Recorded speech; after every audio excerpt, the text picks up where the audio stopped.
Let's learn how to fold some Christmas tree napkins, a great way to put an extra special touch on your holiday table.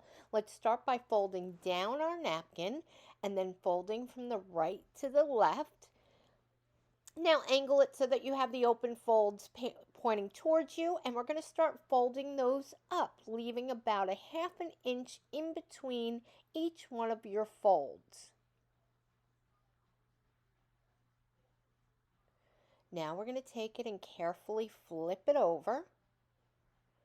And we are going to fold our right corner up and across. You want that line at the top to be straight.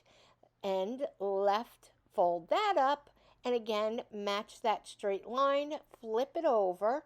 And there we are, the start of our Christmas tree. We are now going to take our little flaps, fold the first one up, fold the second one up and tuck it underneath.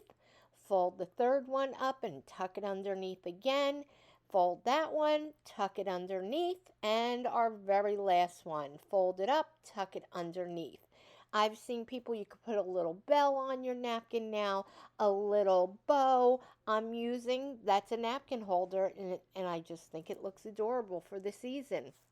Thanks so much for watching. Give me all the likes and comments that you can. Have a great holiday, folks.